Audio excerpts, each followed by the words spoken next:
Ang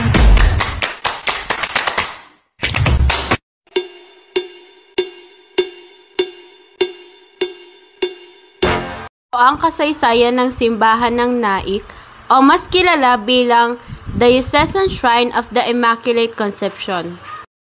7 ng Disyembre noong 1896, besperas ng fiesta, nagtungo si Andres Bonifacio kasama ang ilang pinuno ng katipunan sa Naik upang makiisa sa pagdiriwang ng bayan.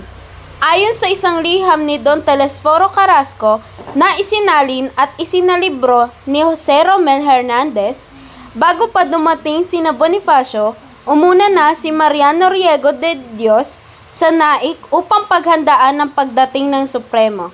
Ang general na ito ay lumisan kasama ang buong sandatahang puwersa upang tanggapin ang Supremo sa may tulay. Maaari ang tulay ng kay Alamang, kasama ang banda musiko. Pagdating sa tulay, ang Supremo at ang kanyang mga tagasunod ay nagbabaan lahat mula sa kabayo. At matapos ang saludo ni General Mariano Riego de Dios, ay pumila ang mga sundalo. Nagtungo silang lahat sa Casa Hacienda na elementary school ngayon, kung saan nandoon ang tribunal. Pagdaan sa plaza ay pinatunog nilang lahat ang mga kampana. Nagpatuloy ang mga banda ng musiko na tumugtog buong araw. Inutos ng Supremo na sundiin siya ng mga sakristan kasama ang mga siryales at palyo para sa kanyang pagdalos sa misa. Lumakad siya sa ilalim ng palyo mula sa tribunal, katabi sa kanyang kanan si Presidente Mariano Alvarez at sa kanyang kaliwa ang Ministro de Fomento na si Emiliano Riego de Dios.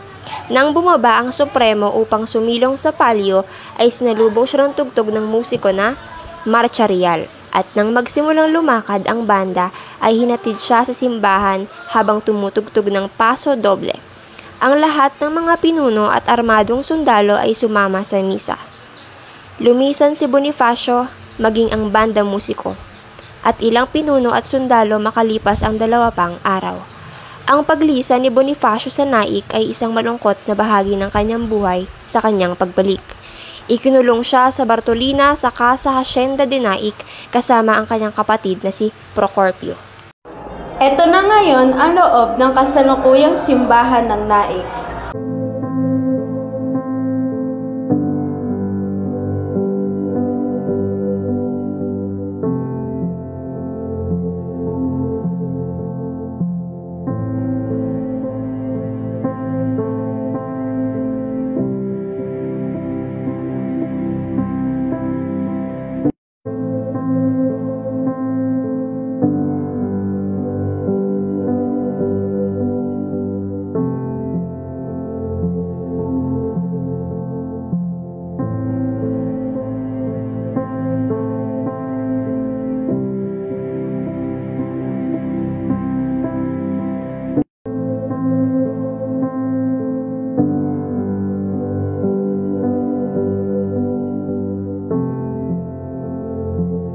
Casa Hacienda de Naik.